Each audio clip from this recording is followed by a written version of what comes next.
Hello बच्चों, good evening.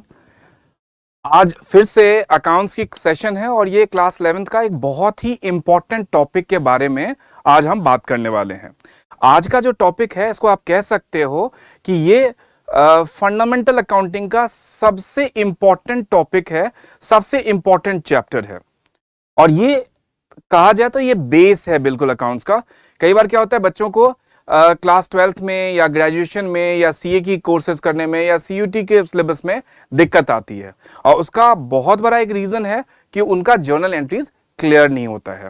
तो आज की सेशन में हम जर्नल एंट्रीज को मैंने डिवाइड करा है, 2-3 सेशन में डिवाइड करा है सो दैट कि सारे के सारे टर्म्स अच्छे से कवर हो जाएं। तो आज का जो सेशन है इसमें मैं बेसिक अकाउंटिंग के बेसिक जर्नल एंट्रीज के बारे में बात करना चाहता हूं। So again like to start with this and without delay let's start the session for the day, right? So let's start. So basically journal का सबसे पहले मतलब समझ लेते हैं। journal का वैसे जो मतलब होता है it is a combination of two words which means jur plus null.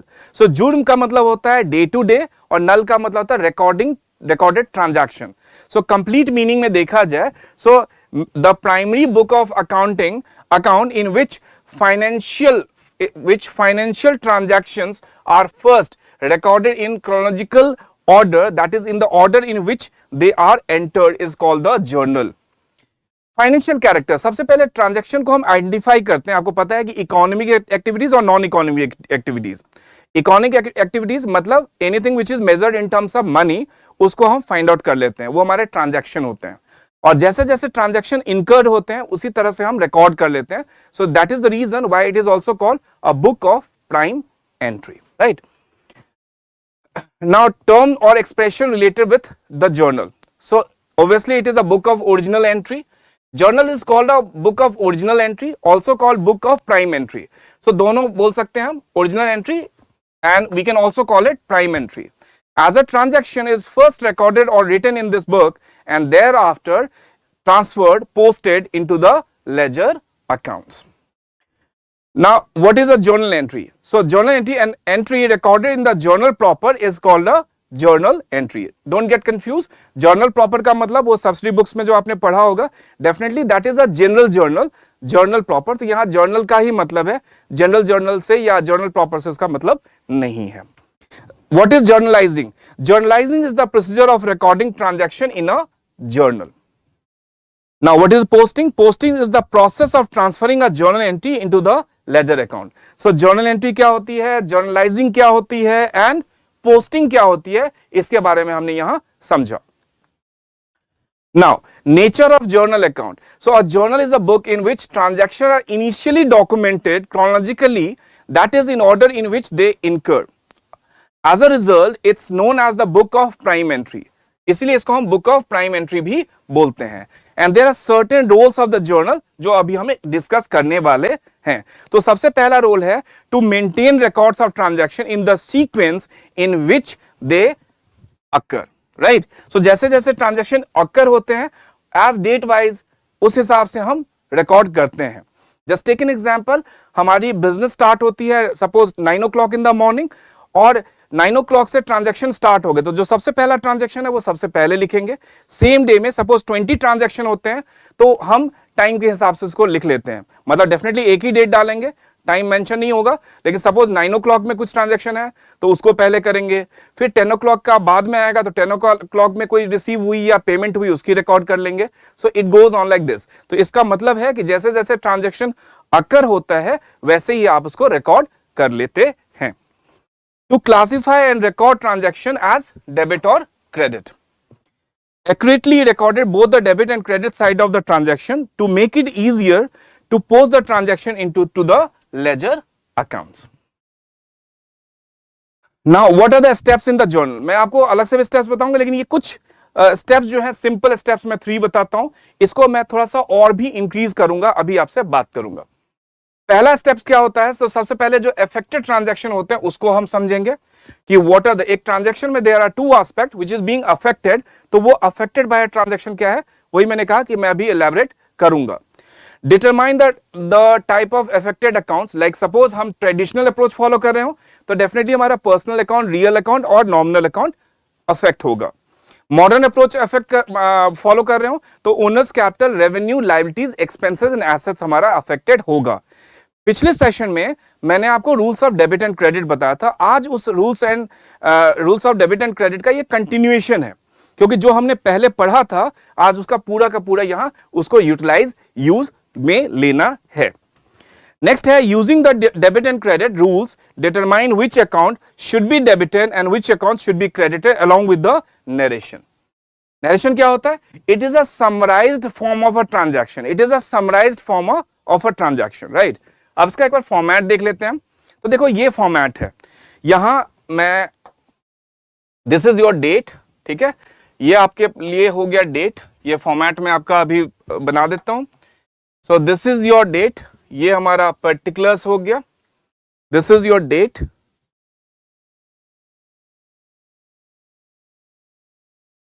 ये हमारा डेट के बाद ये हमारा पर्टिकुलर्स हो गया, ये हमारा एलएफ हो गया। ये डेबिट और क्रेडिट, तो ये डेबिट का अमाउंट रुपीस और क्रेडिट का अमाउंट रुपीस। आप इसको चाहो तो ऊपर में भी डेबिट और क्रेडिट मेंशन कर सकते हो। तो डेट का मतलब है कि किस डेट को ये ट्रांजैक्शन अकर हुआ है, जिस डेट में हम रिकॉर्ड कर रहे हैं। पर्टिकुलर्स में जो भी डेबिट और क्रेडिट होगा कैसे होगा वो भी हम अभी बात करने वाले हैं। एलएफ का मतलब है ledger folio.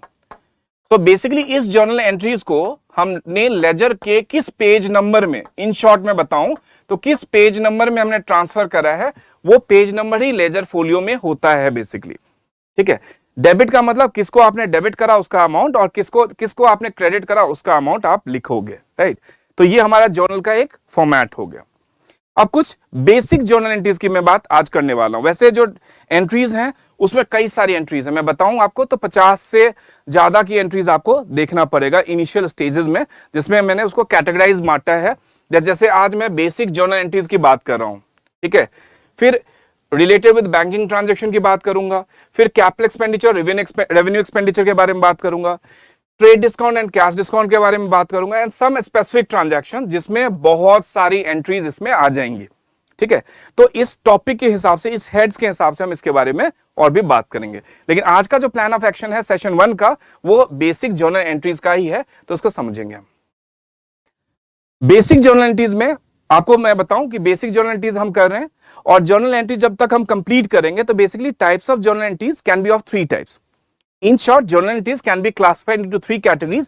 They are simple or single journal entries, compound journal entries and opening journal entries. तो इन तीनों के बारे में हम बात करेंगे। Simple journal entries क्या होता है, compound journal entries क्या होता है, और opening journal entries क्या होता है, इसके बारे में हम सेशन 1, probably 2 and 3 में भी हम इसकी डिस्कस करेंगे। पहला है सम बेसिक जर्नल एंट्रीज। तो सबसे पहले मैं आपको बताऊं कि जो इसको एलैबोरेट तरीके से हम समझ सकते हैं उसमें क्या क्या हमें पता होना चाहिए। सबसे पहले जब भी कोई हम जर्नल एंट्रीज को पास करें उससे पहले कुछ बेबी स्टेप्स हमें फॉलो करने चाहिए। Rules of debit and credit हमारे फिंगर टिप्स पे होना चाहिए। Rules of debit and credit आपको फिंगर टिप्स पे होना चाहिए, वो मैं एक बार फिर से रिकैप करा देता हूं, फिर से रिविजिट कर लेते हैं उसको। और उसके बाद आपको पता होना चाहिए कि दो कौन से एस्पेक्ट अफेक्ट हो रहे हैं, 2 एस्पेक्ट अफेक्ट हो रहे हैं, कैसे अफेक्ट हो रहे हैं, उनका नेचर क्या है, एंड वो इंक्रीज हो रहे हैं या डिक्रीज हो रहे हैं। इन सब चीजों की आप इनिशियल लेवल पे पता कर लेंगे। कुछ ट्रांजैक्शन के ऊपर ऐसा कर लेंगे तो डेफिनेटली ये आपके फिंगर टिप्स पे होगा। या सपोज कोई ट्रांजैक्शन आपको समझ में नहीं आ रहा है, कोई जर्नल एंट्रीज आपको समझ में नहीं आ रही है, तो इसका आप अप्लाई करेंगे तो कभी भी प्रॉब्लम नहीं होने वाली है। अब जैसे मैं इसका लेता हूं, सबसे पहले मैंने जैसे बताया आपको एक रिविजिट करा देता हूं कि आपका जो मॉडर्न अप्रोच से rules of debit and credit क्या था उसका एक बार रिविजिट करा देता हूं। तो देखो, this is the sign of increase and this is the sign of decrease. India में जब बच्चों की तबीयत खराब होती है तो हम ORS की जगह ORL का घोल देते हैं। अकाउंट्स पढ़ के हम CA बनते हैं, यहां हम EA बनते हैं। CD प्लेयर हमारे घरों में होता है, उसको चलाने के लिए डायरेक्ट करंट चाहिए। बच्चों, इसमें बस मैंने एक राइमिंग का वर्ड यूज करा है, तो उसको बहुत पर्सनली नहीं लेना है। तो CD का मतलब C stand for credit, D stand for debit, D stand for debit and C stand for credit, where O stand for owner's capital, R for revenue, L for liabilities, E for expenses and A for assets. तो ये हो गया। तो owner's capital, revenue, liability जब increase होगा तो credit, और जब डिक्रीज होगा तो डेबिट। एक्सपेंसेस एंड एसेट जब इंक्रीज होगा तो डेबिट, और जब डिक्रीज होगा तो क्रेडिट। जैसे मैंने बताया, बिजनेस स्टार्टेड विद कैश। अच्छा, इसमें एक बच्चों की कॉमन कंफ्यूजन क्या होती है, क्योंकि छोटे बच्चे होते हैं, पहले अकाउंट्स एक नया सब्जेक्ट है और अकाउंट्स उन्होंने स्टार्ट करा और अकाउंट्स में दिक्कत आनी स्टार्ट होती है। कैसे दिक्कत आती है? Just take an example, business started with cash. तो आप किसके पॉइंट ऑफ व्यू से देख रहे हो? इसमें दो पॉइंट ऑफ व्यू हो सकते हैं। पहला पॉइंट ऑफ व्यू जो बिजनेस के पॉइंट ऑफ व्यू से हम देखते हैं, दूसरा पॉइंट ऑफ व्यू जो बिजनेसमैन के पॉइंट ऑफ व्यू से देखते हैं। तो इसमें मैं एक चीज क्लियर कर दूं, जब भी मैं अकाउंट्स करता हूं या जब भी हम अकाउंट्स करेंगे तो basically we only think on behalf of the business. हमें बिजनेसमैन के बिहाफ में नहीं सोचना है, हमें सोचना है बिजनेस के बिहाफ में कि बिजनेस में वो क्या इंक्रीज हुआ और क्या डिक्रीज हुआ, उसका इफेक्ट बिजनेस के पॉइंट ऑफ व्यू से क्या हुआ, उसी को हम ट्रांजैक्शन को रिकॉर्ड करने वाले हैं। तो जैसे मैंने इसका बताया कि बिजनेस स्टार्टेड विद कैश, तो जैसे जैसे मैंने बताया कुछ स्टेप्स की मैं बात करूंगा जो आपके दिमाग में क्लैरिटी होनी चाहिए कि इसका क्या क्या होगा। तो देखो, जैसे इसमें मैं बात करूं तो दो फैक्टर क्या क्या इफेक्ट है, मतलब दो एस्पेक्ट। पहला है कैश, दूसरा है कैपिटल। बिजनेस के पॉइंट ऑफ व्यू से कैश का जो categorisation as per the rules of debit and credit हम करें तो बिजनेस के लिए कैश एक एसेट्स है। ठीक है, कैश क्या है? एक एसेट्स है। तो हमने डिटरमाइन कर लिया कि इसका नेचर ऑफ अकाउंट क्या है, तो एसेट्स है। कैपिटल का नेचर ऑफ अकाउंट क्या है? ये ओनर्स कैपिटल है, तो मैं यहां कैपिटल लिख देता हूं। तो देखो, जब भी कोई ट्रांजैक्शन मिले तो ट्रांजैक्शन को में से आप दो एस्पेक्ट निकाल लीजिए, राइट? ये दो एस्पेक्ट निकल गए इस ट्रांजैक्शन में से। उसके बाद निकाल लीजिए इस ट्रांजैक्शन के जो दो एस्पेक्ट निकाले हमने, उसके नेचर क्या क्या हैं। तो जैसे कैश का नेचर क्या है? एसेट्स है, और कैपिटल का नेचर क्या है? ये ओनर्स कैपिटल है। अब तीसरा हम सोचेंगे, अपने आप से क्वेश्चन पूछेंगे, how does it affect in our business. तो जो ये कैश एसेट्स है, ये हमारे बिजनेस में, हम पहली बार इन्वेस्टमेंट कर रहा है बिजनेसमैन, तो हमारे बिजनेस में ये कैश इंक्रीज हो रहा है। और इसी तरह से कैपिटल भी हमारे बिजनेस में इंट्रोड्यूस हो रहा है, तो ये भी इंक्रीज कर रहा है। Now you have to apply the rules of debit and credit. पहले हमने क्या क्या फाइंड आउट करा, इसको बहुत ही माइन्यूटली समझने की जरूरत है बेटा। जब भी कोई एक ट्रांजैक्शन आए, उसके सबसे पहले दो एस्पेक्ट निकाल लीजिए आप।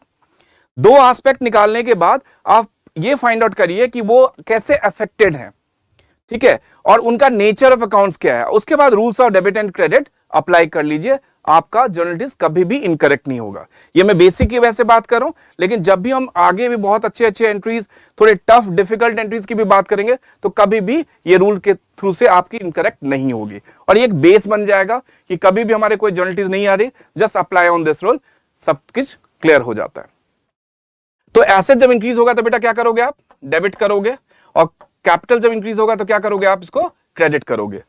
तो जब भी जर्नलिटीज करें तो आपको क्या क्या ध्यान में रखना है, ये मैं आपको अपने तरफ से समझा देता हूं, ठीक है। तो इसमें तीन चीजों आपको करना है। सबसे पहले आपको जो टू एस्पेक्ट हैं, जो सबसे पहले टू एस्पेक्ट हैं आपके एक सेकेंड, जो सबसे पहले आपके दो एस्पेक्ट हैं उसकी बात हम कर लेंगे।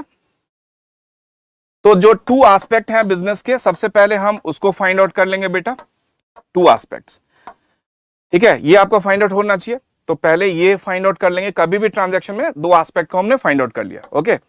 अब ये जो दो एस्पेक्ट हमने फाइंड आउट करा है, इससे कनेक्टेड क्या है, इसका नेचर फाइंड आउट कर लिया। नेचर ऑफ अकाउंट्स, अकाउंट्स मतलब यहां जो हमने दो एस्पेक्ट फाइंड आउट करा है उसी का को अकाउंट बोलते हैं, तो उसका नेचर क्या है। जब भी मैं नेचर की बात कर रहा हूं तो as per the modern approach it should be owner's capital, revenue, liabilities, expenses और एसेट्स। ट्रेडिशनल अप्रोच से कर रहे हैं तो आपका वो पर्सनल, रियल एंड नॉमिनल। लेकिन आई वुड प्रिफर कि आपको ये rules of debit and credit under modern approach से करना चाहिए, जिसको हम अमेरिकन अप्रोच भी बोलते हैं और अकाउंटिंग इक्वेशन अप्रोच भी बोलते हैं। ये थोड़ा कन्वीनियंट होता है और इजी भी होगा, और फास्ट आप क्या कर सकते हो किसी भी कॉम्पिटिटिव एग्जाम में।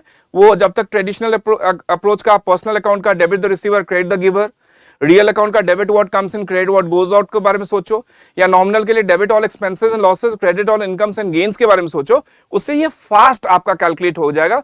तो I would suggest and I would recommend कि आप मॉडर्न अप्रोच से फॉलो करिएगा। तो पहला आपने टू एस्पेक्ट फाइंड आउट कर लिया बेटा, दूसरा इनका नेचर ऑफ अकाउंट्स आपने फाइंड आउट कर लिया, और तीसरा जो इससे कनेक्टेड होगा वो हो जाएगा हाउ अफेक्टेड। तो जब मैं हाउ अफेक्टेड की बात कर रहा हूं, इसका मतलब अफेक्टेड का मतलब सिंपल एक ही चीज होगा, या तो इंक्रीज या डिक्रीज। जो कि हमारा rules of debit and credit का अंडर मॉडर्न अप्रोच बेसिस है इंक्रीज और डिक्रीज, वो हमने फाइंड आउट कर लिया कि बिजनेस में ये दो एस्पेक्ट में से कौन सा एस्पेक्ट दोनों इंक्रीज कर रहे हैं या एक इंक्रीज कर रहा है दूसरा डिक्रीज कर रहा है, मतलब ये एस्पेक्ट हमने उसका इफेक्ट जो है वो पता कर लिया। एंड फोर्थ वाला स्टेप क्या होगा, then apply the rules of debit and credit.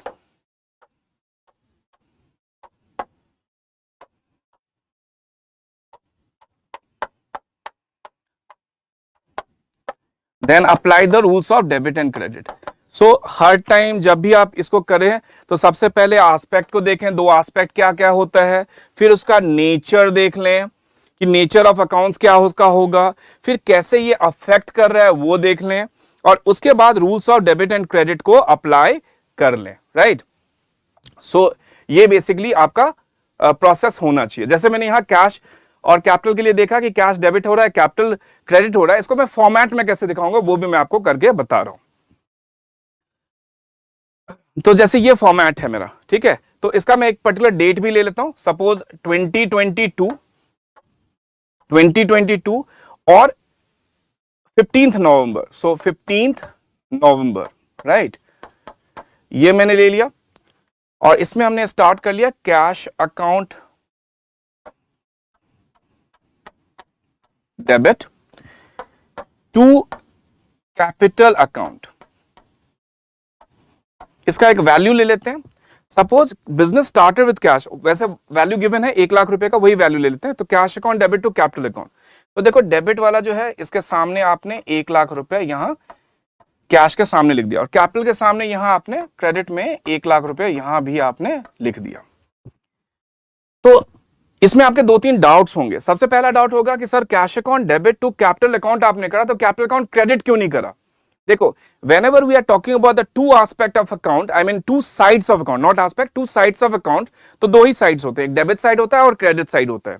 तो जब आपने पहले वाले एस्पेक्ट को डेबिट कर दिया, मतलब एक एस्पेक्ट को आपने डेबिट कर दिया out of the two aspect, तो डेफिनेटली जो दूसरा वाला एस्पेक्ट होगा वो क्या होगा? क्रेडिट होगा। We don't have any option, debit और क्रेडिट दो ही ऑप्शन है और एक ऑप्शन डेबिट हो चुका है तो दूसरा ऑप्शन क्या होगा? 100% वो क्रेडिट होगा, नंबर 1। नंबर 2 कि डेबिट और क्रेडिट में क्या सर हम इसको, मतलब जो बच्चों की कॉमन क्वेरी होती है वो होती है कि सर क्या हम इसको डेबिट और क्रेडिट को किसी भी ऑर्डर में लिख सकते हैं? किसी भी ऑर्डर का मतलब है कि क्या सर पहले क्रेडिट को लिख दें और फिर डेबिट को लिख दें? नहीं बेटा, debit always come first, debit always come first. तो डेबिट ऑलवेज दो एस्पेक्ट में से डेबिट फर्स्ट आएगा, तो डेफिनेटली क्रेडिट वाले आइटम को हमें सेकंड में लिखना पड़ेगा। तो ये चीज हो गई। तीसरे बच्चों का जो क्वेरी होता है वो क्या होता है कि सर क्या हम इसको एक लाइन में लिख सकते हैं, cash account debit to capital account एक लाइन में? नहीं बेटा, accounts is a science as well as an art. तो बेसिकली इसका एक सर्टेन फॉर्मेट है, सर्टेन वे है जिससे हम प्रेजेंट करते हैं।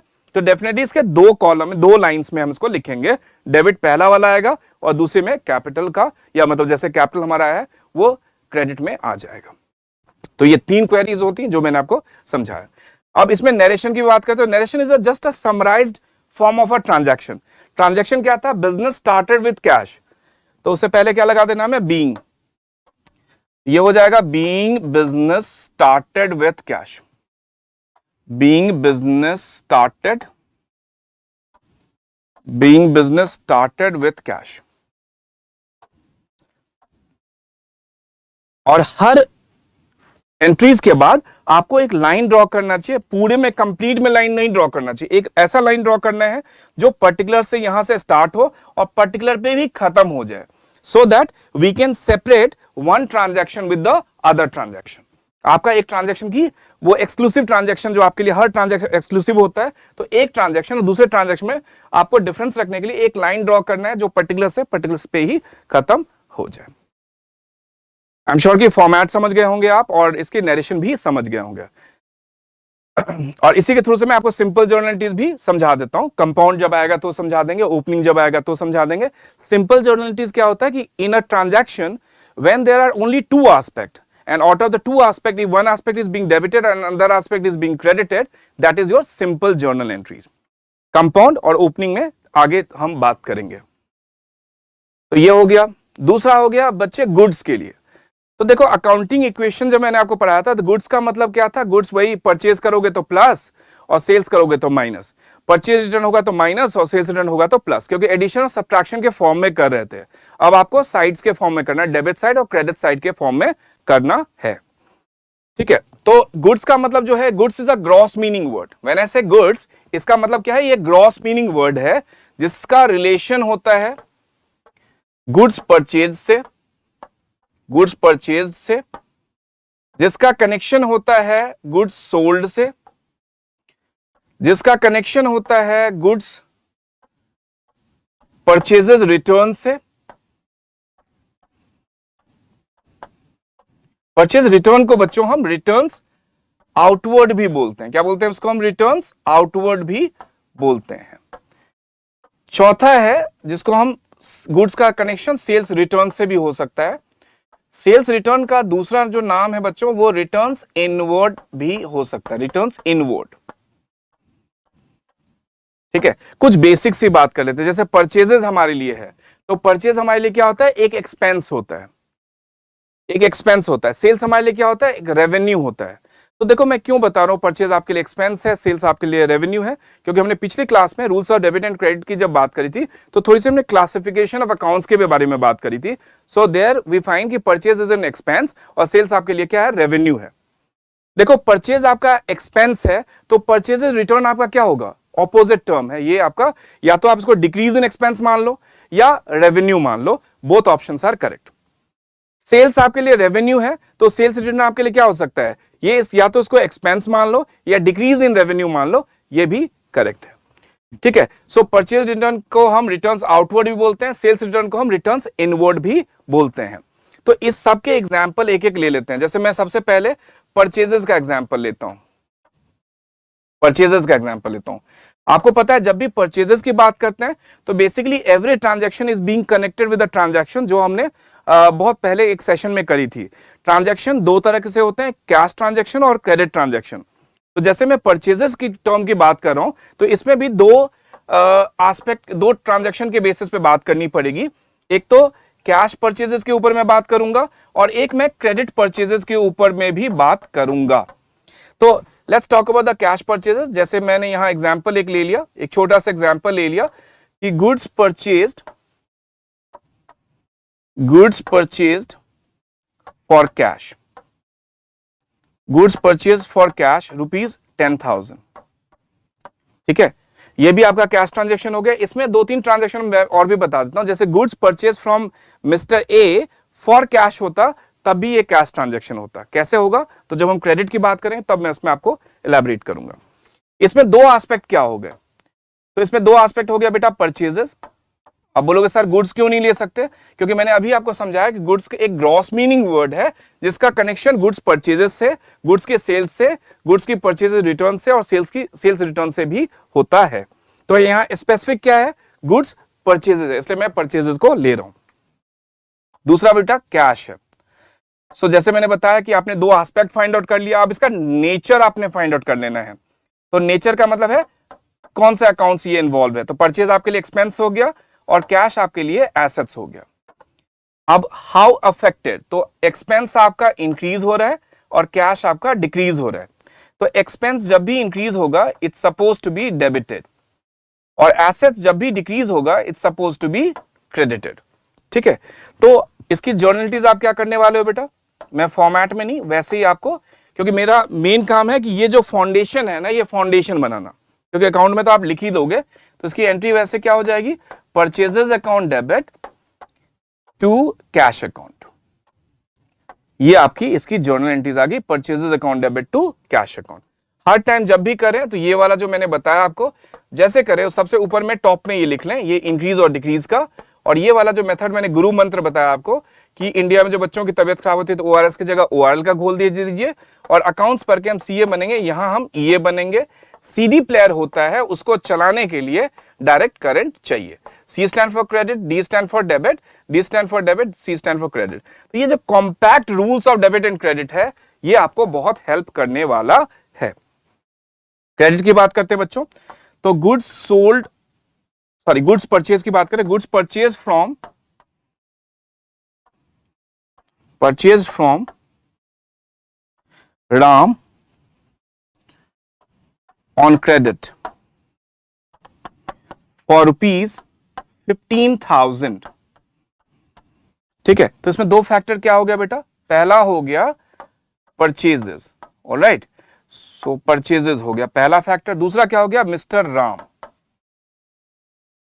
सो परचेजेस हमारे लिए एक्सपेंस हो गया और राम हमारे लिए क्रेडिटर हो गया। The person from whom we purchase the goods on credit is called the creditors. तो बिजनेस पॉइंट ऑफ व्यू से हमारा एक्सपेंस परचेज के थ्रू से बढ़ा है और इसी तरह से हमारी बिजनेस में क्रेडिटर की भी वैल्यू बढ़ गई है, मतलब लायबिलिटीज भी हमारे बिजनेस में बढ़ गया है, because we bought the goods और हमने अभी पेमेंट नहीं करा है। इसका मतलब है कि we are still liable to pay to our creditors, तो ये हमारी लायबिलिटीज भी बढ़ गई।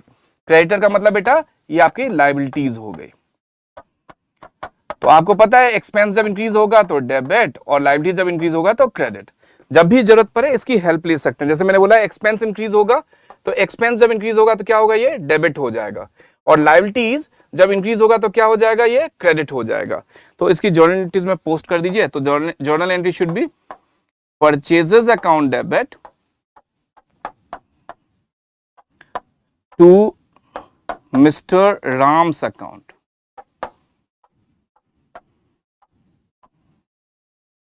ठीक है, मिस्टर राम्स अकाउंट आपने करने की जरूरत है।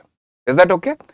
अब इसी परचेजेस में सपोज मैं इसको इससे कनेक्ट कर दूं, क्योंकि एक ही टर्म हो गया। सेल्स को जैसे मैं सेल्स रिटर्न से कनेक्ट कर दूंगा, एक ही टर्म हो जाएगा, मतलब ऑपोजिट टर्म है, रेलेवेंट टर्म है।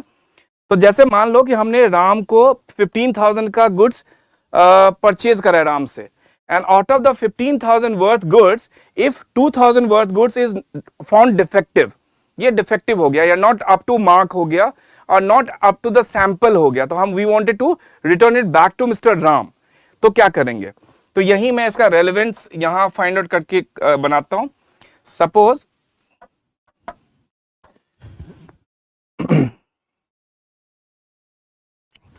तो ये goods worth ₹2,000 return to mister Ram. ठीक है, तो आपने रिटर्न कर दिया मिस्टर राम को। तो यहां दो फैक्टर क्या क्या अफेक्टेड हो गए, बहुत सिंपल। एक तो मिस्टर राम हो गया। अब मिस्टर राम कौन है हमारा, मिस्टर राम हमारे लिए हमारा क्रेडिटर है। मिस्टर राम हमारा कौन है, क्रेडिटर है। और क्रेडिटर होता क्या है बेटा, ये हमारे लिए लायबिलिटीज होती है। ठीक है, और सिंस हम रिटर्न कर रहे हैं इसलिए लायबिलिटीज हमारी डिक्लाइन हो रही है, ऑलराइट। और ये टर्म का नाम है परचेजेस रिटर्न। अब परचेज रिटर्न को मैंने दो कंडीशंस में बताया आपको, दोनों कंडीशन करेक्ट है। पहला मैंने बताया कि परचेज का उल्टा, सिंस परचेज रिटर्न होता है तो if purchase is an expense so purchase return would be a revenue since we are getting 2,000 back from Ram. और ऐसा भी कह सकते हैं कि राम से हमने 15,000 का खरीदा तो 2,000 सिंस डिफेक्टिव है तो now we are only liable to pay him the balance amount that is 13,000। ठीक है, तो इसको दोनों कर सकते हैं, या तो इसको decrease in the value of your expense बोल दीजिए या आप इसको रेवेन्यू भी बोल सकते हैं, ये रेवेन्यू इंक्रीज हो रहा है। सो परचेज रिटर्न मैं यहां इसको एक्सपेंस के तौर पे ही ले रहा हूं और एक्सपेंस यहां क्या हो रहा है, डिक्रीज हो रहा है। ठीक है, because we get the refund from mister Ram और हम कम पे करेंगे, ये भी हो सकता है। तो लायबिलिटीज जब डिक्रीज होगा it's suppose to be debited और एक्सपेंस जब डिक्रीज होगा it's suppose to be credited. So the entry should be mister Ram's account debit, mister Ram's account debit to purchases returns account, mister Ram's account debit to purchases returns account. और ये हमने इसकी entry पास कर दी है। I am sure आपको समझ में आया होगा। मैंने गुड्स परचेज में कैश और क्रेडिट की बात करी, क्रेडिट के साथ साथ मैंने परचेज रिटर्न की भी बात करी है। ये सारे रेलेवेंट ट्रांजैक्शन है और बेसिक कैटेगरी में अभी आते हैं। अब मैं सेल्स की और सेल्स रिटर्न की नेक्स्ट स्लाइड में बात करने वाला हूं। तो सबसे पहले मैं सेल्स की बात करूं तो डेफिनेटली मैं जब सेल्स की बात करूंगा तो सेल्स भी दो तरह से हो सकता है। पहला हो सकता है कैश सेल्स, ठीक है, पहला क्या हो सकता है, कैश सेल्स, और दूसरा क्या हो सकता है बेटा, credit sales. So let's take an example, जैसे goods sold for cash for cash amounted to rupees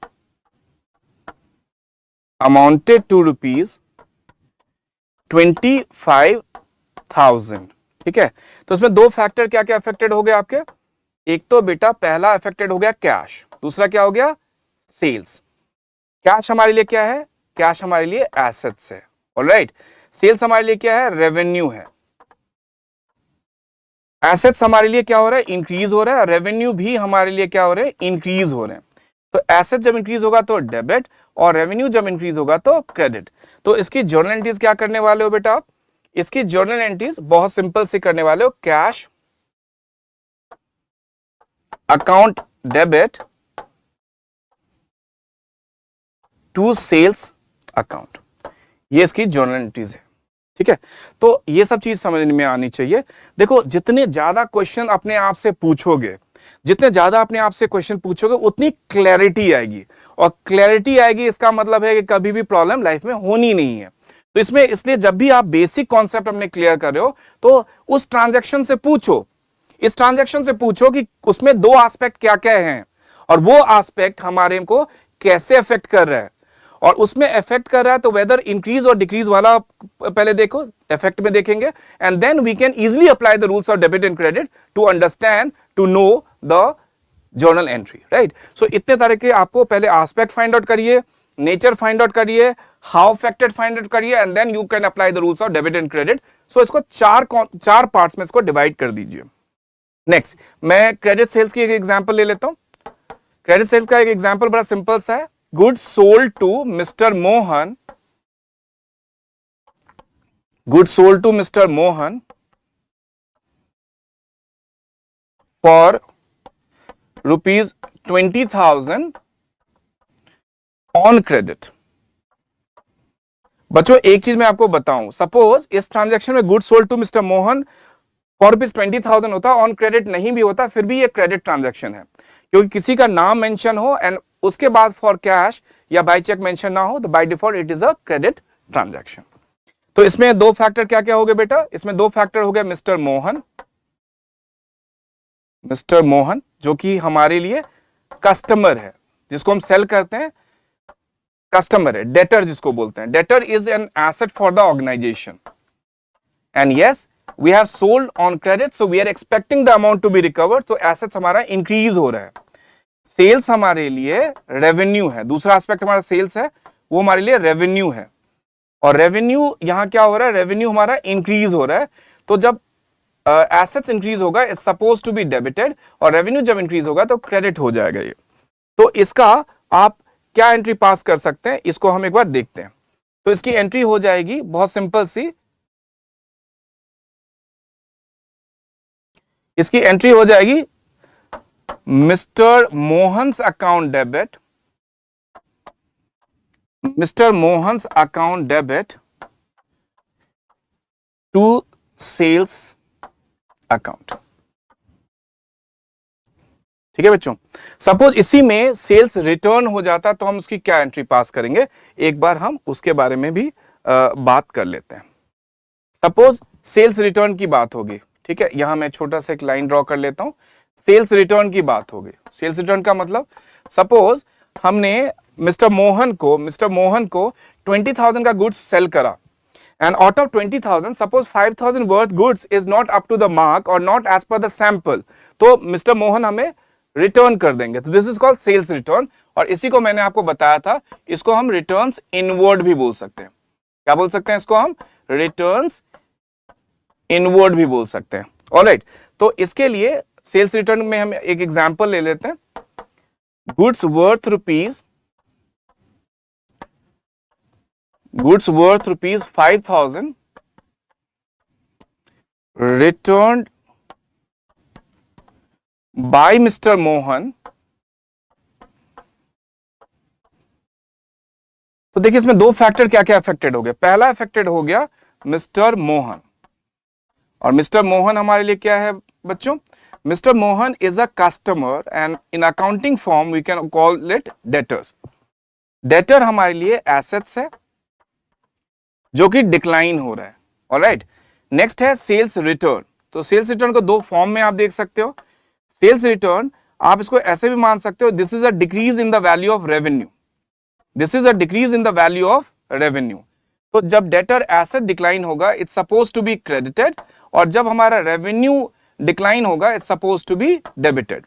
तो इसकी जर्नल एंट्री जो होने वाली है बेटा, इसकी जो जर्नल एंट्रीज होने वाली है वो बहुत सिंपल सी, इसकी जर्नल एंट्रीज हो जाएगी sales return account debit, sales return account debit to mister Mohan account, mister Mohan's account, ये इसकी जर्नल एंट्रीज हो जाएगी। ओके बहुत सिंपल है, इसको आप, ये तो आपने एंट्रीज कर लिया, इसको कंपेयर भी कर सकते हो बहुत इजीली। कैसे कंपेयर कर सकते हो? देखो जब हमने सेल करा था तो मिस्टर मोहन टू सेल्स हो गया, बिकॉज सेल्स भी इंक्रीज हो रहा है और कस्टमर भी इंक्रीज हो रहा है। जब रिटर्न करेंगे the entry should be reversed, तो आप देखो कि ये जो सेल्स है ये सेल्स रिटर्न हो गया, sales is a revenue, sales return is a decrease in the revenue, here the sales is the increasing your revenue, इसलिए क्रेडिट हो रहा है। सेल्स रिटर्न आपके रेवेन्यू को डिक्रीज कर रहा है इसलिए डेबिट हो रहा है। मोहन आपके लिए कस्टमर है, एसेट्स है, और ये इंक्रीज कर रहा है इसलिए डेबिट हो रहा है, और यहां मिस्टर मोहन आपका एसेट्स है जो डिक्लाइन हो रहा है इसलिए क्रेडिट हो रहा है। तो आप इसको लॉजिक से भी समझ सकते हैं। लुक एट माई 2 फिंगर्स, यहां आप देख सकते हो कि जब भी आपने मोहन को बेचा तो what is the entry, mister Mohan account debit to sales account, मैंने इसको बेस ले लिया, mister Mohan account debit to sales account. जब ये रिटर्न करेंगे so the entry should be sales return account debit to Mohan account. तो बहुत सारे लॉजिक है समझने के लिए, लेकिन ये जो है कंक्रीट लॉजिक मैंने आपको बताया कि जब भी कोई ट्रांजैक्शन हो, मैं बार बार बोल रहा हूं, जब भी कोई ट्रांजैक्शन हो उसमें 2 अकाउंट्स इन्वॉल्व फाइंड आउट कर लीजिए, उसका नेचर फाइंड आउट कर लीजिए, हाउ अफेक्टेड फाइंड आउट कर लीजिए, and then you can apply the rules of debit and credit. कभी भी ट्रांजैक्शन इनकरेक्ट नहीं हो सकता। आई एम श्योर ये समझ में आ गया होगा आपको। Now moving to the next transaction, अब बात करेंगे एक्सपेंसेस की। देखिए जब एक्सपेंसेस की बात करते हैं तो एक्सपेंसेस 3 तरह के हो सकते हैं, और ये मैं आपको टेंस के हिसाब से बताने वाला हूं। तो पहला एक्सपेंस क्या हो सकता है? पहला हो सकता है आपका प्रेजेंट एक्सपेंस, जो कि एक्सपेंस है, प्रेजेंट एक्सपेंस, ठीक है, ये आपका एक्सपेंस है। दूसरा क्या हो सकता है? पास्ट एक्सपेंस, जो कि आपके लिए लायबिलिटीज है। और तीसरा क्या हो सकता है? फ्यूचर एक्सपेंस, जो कि हमारे लिए एसेट्स है। ठीक है, अब कैसे है ये देखिए। प्रेजेंट एक्सपेंस एक्सपेंस है, just take an example, rent paid say ₹50,000। तो देखिए रेंट पेड, इसमें 2 फैक्टर क्या क्या अफेक्टेड हो गए, एक तो रेंट हो गया, दूसरा हो गया कैश। तो इसका मतलब करंट मंथ का रेंट था जो कि हमारे लिए एक्सपेंस है, और कैश हमारे लिए क्या है? एसेट्स है। एक्सपेंस इंक्रीज हुआ because we have receive the services, so expense increase हुआ, और जब हमने पेमेंट करी तो एसेट हमारा डिक्लाइन हो गया। एक्सपेंस इंक्रीज होगा तो डेबिट, और कैश जब डिक्लाइन होगा तो it's suppose to be credit. So the journal entry should be rent account debit, rent account debit to cash account. ये आपका प्रेजेंट रेंट हो गया। ठीक है, ये आपका प्रेजेंट रेंट हो गया। मैं पास्ट रेंट की बात करूं तो पास्ट रेंट को बोलते हैं हम, जैसे एग्जांपल में ले लेता हूं, outstanding rent. Outstanding rent, outstanding rent rupees से 4,000। ठीक है, तो इसमें देखिए 2 बातें होगी। पहले सबसे पहले आउटस्टैंडिंग का मतलब क्या होता है? जैसे बोलते हैं ना आउटस्टैंडिंग परफॉर्मेंस, इसका मतलब थोड़ा अलग होता है, वो अकाउंटिंग फॉर्म में हम आउटस्टैंडिंग का मतलब से समझते हैं। वैसे कनेक्शन सेम ही। आउटस्टैंडिंग परफॉर्मेंस का मतलब क्या है? जितनी परफॉर्मेंस होनी चाहिए उससे ज्यादा, मतलब जो नॉर्मल परफॉर्मेंस है उससे बेहतर। यहां भी आउटस्टैंडिंग का मतलब क्या है? Expenses due but it has not yet been paid. तो ये भी ओवर ड्यू हो गया, ये भी, वहां ओवर परफॉर्मेंस थी, यहां भी ये ओवर ड्यू हो गया, राइट। सो इसमें 2 फैक्टर अफेक्टेड हो गए। एक तो हमारे लिए, जैसे रेंट का मैंने एग्जांपल ले लिया, तो रेंट एक अफेक्टेड हो गया जो कि हमारा एक्सपेंसेस है और वो इंक्रीज हो रहा है।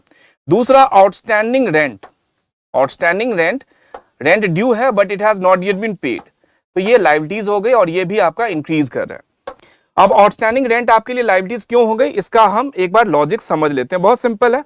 Suppose we are running in the month of say November, right, और अक्टूबर मंथ का रेंट हमने नहीं दिया। इसका मतलब जो नवंबर का रेंट तो हमें देना ही है, लेकिन अक्टूबर मंथ का जो रेंट हमने नहीं दिया वो इस मंथ के लिए आउटस्टैंडिंग रेंट हो जाएगा, ओवर ड्यू रेंट हो जाएगा, राइट। तो दैट इज द रीजन कि apart from the current year months rent आपने प्रीवियस मंथ का भी रेंट नहीं दिया, वो आपके लिए लायबिलिटीज हो जाएगी। तो यहां एक्सपेंस जब इंक्रीज होगा तो डेबिट और लायबिलिटीज जब इंक्रीज होगी तो क्रेडिट। सो एंट्री क्या पास करने वाले हैं आप? तो एंट्री पास करेंगे आप rent account debit to outstanding rent account.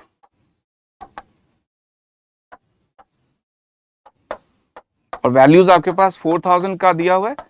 मैं फॉर्मेट में नहीं, मैं कॉन्सेप्ट पे बच्चों आज आपका फोकस करवा रहा हूं। फॉर्मेट में तो बहुत इजीली हो जाएगा, लेकिन I just prefer the concept, मैं कॉन्सेप्ट की बात करता हूं। तो फ्यूचर एक्सपेंस की मैं बात करूं तो फ्यूचर एक्सपेंस में यहां एग्जांपल ले सकते हैं, जैसे प्रीपेड रेंट। प्री का मतलब क्या होता है? प्री का मतलब होता है बिफोर, मतलब before due we have made the payment, so we can call it payment made in advance. इसको हम अनएक्सपायर्ड एक्सपेंसेस भी बोल सकते हैं। The expense which is not expired, मतलब अभी भी उसकी वैलिडिटी है, तो उसका मतलब वो एडवांस पेमेंट हो गया। सो यहां I can take an example, prepaid rent rupees say 2000। So here there are two factors. इसमें मैं बेसिकली इसका जो मेन एंट्री है, इसमें आपको देखा होगा प्रीपेड रेंट टू कैश कर देते हैं, फिर रेंट टू प्रीपेड रेंट कर लेते हैं। मैं इसका एग्जैक्ट एंट्री आपको बताता हूं क्या हो सकता है। इसमें देखो दो फैक्टर पहले तो इन्वॉल्व करता हूं, और ये नेट इफेक्ट से मैं बता रहा हूं आपको। तो दो फैक्टर क्या होगा, एक तो प्रीपेड रेंट हो जाएगा, ठीक है, मैं दो एंट्री नहीं पास कर रहा हूं, एक ही में हो जाएगा ये। सो प्रीपेड रेंट नेट वाला कर रहा हूं। सो प्रीपेड रेंट का हमारे लिए क्या है? एसेट्स है। क्यों एसेट्स है? क्योंकि suppose we are in the month of November और हमने दिसंबर का भी रेंट नवंबर में पे कर दिया, so this calls prepaid rent, right. तो ये हमारे लिए एसेट्स होगा। क्यों एसेट्स होगा? Because in the month of December we are not liable to pay the rent for the December, क्योंकि हमने उसको ऑलरेडी नवंबर में पे कर दिया है। So prepaid rent is an assets, और ये जो रेंट है आपके लिए ये एक्सपेंस है। तो एसेट्स आपका इंक्रीज हो रहा है, and since you have already cleared your expenses for the month of December in the month of नवंबर, तो ये आपका एक्सपेंस भी डिक्लाइन हो गया है। ऑलराइट, सो इसको कैसे दिखाएंगे? एसेट जब इंक्रीज होता है तो डेबिट, और जब एक्सपेंस डिक्रीज होता है it's suppose to be credit. So the entry should be the entry, final entry, we can call it net entry for the same as prepaid rent account debit, prepaid rent account debit, और मैंने इसमें value भी लिया तो value भी लिख देते हैं, prepaid rent account debit 2000 to rent account, और ये 2000 रुपीज आ गया, ठीक है। So this is the expense. इसको इस तरह से टेंस से पढ़िए, present expense, past expense and future expense, right. इसी तरह इनकम का भी देखते हैं। सो इनकम भी बच्चों तीन तरह से हो सकता है। Income can also be three types: present income,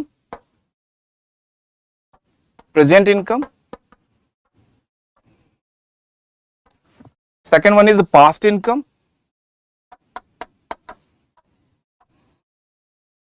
third one is a future income.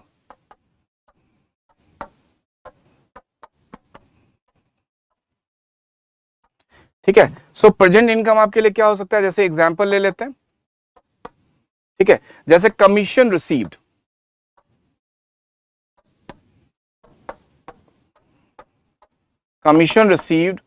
For rupees 10,000। तो इसमें दो फैक्टर, क्या क्या फैक्टर? एक तो हो गया कैश, क्योंकि आप रिसीव कर रहे हो, और दूसरा क्या हो गया? Commission received, commission, you can say commission. So cash is your assets and commission received is your revenue, right? So cash आपका asset increase कर रहा है because you are receiving something, and आपका revenue भी increase कर रहा है. So applying the rules of debit and credit, asset जब increase होगा तो debit, और जब commission receive, जब आपका revenue increase होगा तो credit. So what is the final entry for the same? Final entry क्या हो सकता है इसका? Final entry हो सकता है cash account debit, ठीक है, और मैंने वैल्यू भी ले लिया तो वैल्यू भी यहां लिख लेते हैं 10,000 to commission received account.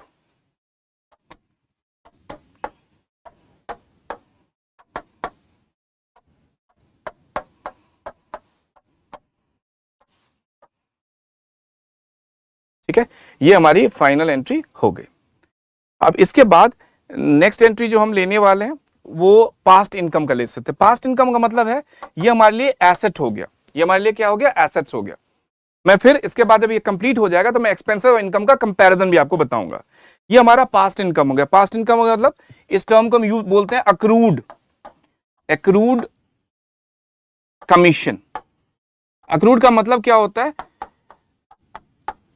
Accrued का मतलब है income due but not yet receive. This is just an opposite of outstanding. Outstanding expenses के लिए यूज करते हैं which is due but not yet paid. Accrued हम इनकम के लिए यूज करते हैं which is due but not yet received. तो जो आउटस्टैंडिंग होता है वो हमारे लिए लायबिलिटीज है और जो अक्रूड होता है हमारे लिए क्या हो गया? एसेट्स हो गया। सो अक्रूड कमीशन ऑफ रुपीज से 5000। ठीक है। सो इसमें दो फैक्टर क्या क्या अफेक्टेड हो गया, एक बार हम फैक्टर के बारे में बात कर लेते हैं। सो इसमें दो फैक्टर अफेक्टेड हो गया। पहला फैक्टर हो गया accrued commission. Accrued commission is your assets because commission is an income which is due but not yet received. So this is an asset and it is increasing. Second one is commission. Commission received. So commission received is a revenue और revenue भी आपका increase हो रहा है। So इसके लिए entry finally entry आप क्या पास करने वाले? Entry हम यहां कर लेते हैं। So the entry, final entry should be accrued commission account debit, accrued commission account debit, accrued commission account debit to commission account.